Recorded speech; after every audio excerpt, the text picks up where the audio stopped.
Assalamualaikum warahmatullahi wabarakatuh. Nama saya Iksa Bustami Haddad, NPM 07186. Sini saya akan menjelaskan praktikum sistem operasi pertemuan ketiga. Yang pertama, soalnya sebutkan dan jelaskan kelebihan dan kekurangan multithreading. Keuntungan multithreading yang pertama yaitu responsif atau tanggap. Multithreading mengizinkan program untuk berjalan terus walaupun pada bagian program tersebut diblok atau sedang dalam keadaan menjalankan operasi yang lama atau panjang. Sebagai contoh, multithread web browser dapat mengizinkan pengguna berinteraksi dengan suatu thread ketika suatu gambar sedang di-load oleh thread yang lain. Yang kedua, pembagian sumber daya. Secara default, thread membagi memori dan sumber daya dari proses. Ketika thread berjalan pada data yang sama, thread tersebut bisa berbagi cache memori. Lalu yang ketiga, ekonomis. Mengalokasikan memori dan sumber daya untuk membuat proses adalah sangat mahal. Alternatifnya, karena thread membagi sumber daya dari proses, ini lebih ekonomis untuk membuat thread. Yang keempat, pemberdayaan arsitektur multiprosesor. Keuntungan dari multithreading dapat ditingkatkan dengan arsitektur multiprosesor, di mana setiap thread dapat jalan secara paralel pada proses yang berbeda. Pada arsitektur prosesor tunggal, CPU biasanya berpindah-pindah antara setiap thread dengan cepat sehingga terdapat ilusi paralelisme, tetapi pada kenyataannya hanya satu thread yang berjalan di setiap waktu. Lalu untuk yang kerugian multithreading, pertama, multiple thread bisa mengganggu satu sama lain saat berbagi hardware resource, misalnya cache memori. Yang kedua, execution time atau waktu proses dari sebuah single thread tidak dapat diimprove atau ditambah, tapi malah bisa diturunkan. Ini terjadi karena penurunan frekuensi yang dibutuhkan ketika terjadi pergantian thread yang berjalan. Yang ketiga, harus ada dukungan dari hardware ataupun software untuk melakukan multithreading.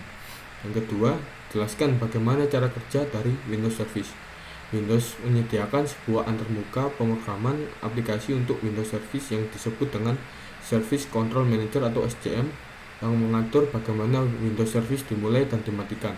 Sebuah aplikasi yang hendak menjadi sebuah Windows Service harus ditulis dengan sebuah cara, yaitu ia harus mampu menerima dan menangani pesan-pesan seperti start, stop, pause, dan lain sebagainya dari Service Control Manager. Lalu dalam salah satu atau beberapa panggilan antarmuka pemrograman aplikasi lainnya, nama layanan dan atribut lainnya atau seperti halnya deskripsi juga diatur oleh Service Control Manager.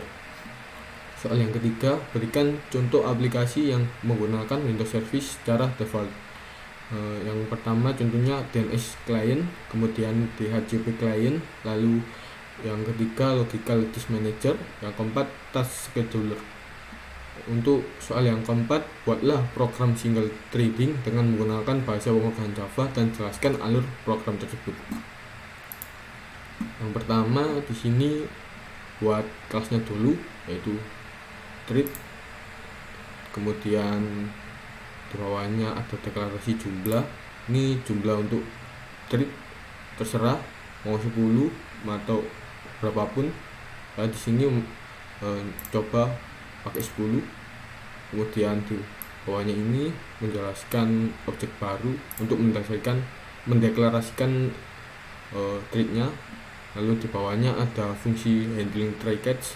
Di dalam fungsi handling try catch ini, di dalam fungsi try terdapat perulangan, yaitu ini perulangan untuk ini output lag-nya. Jika W sama dengan 1, terus kemudian W kurang dari jumlah, maka dia akan melooping terus. Lalu maka dia akan muncul output lag. Lalu di bawahnya ada thread sleep, gunanya untuk ini mencegah output looping selama 2 detik.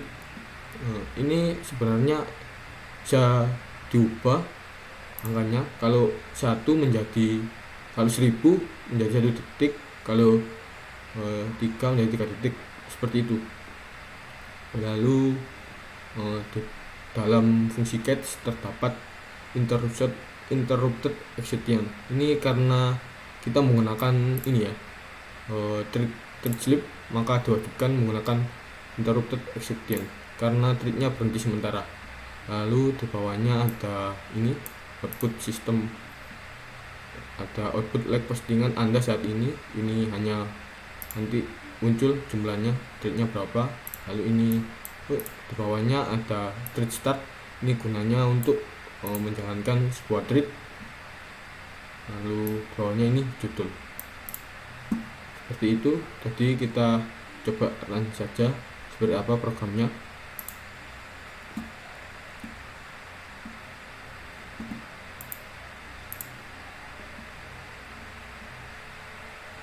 Nah, seperti ini.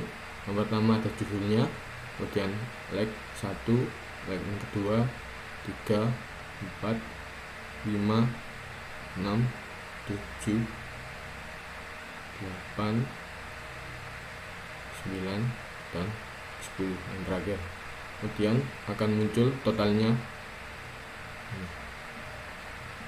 jadi 10. Sekian dari saya.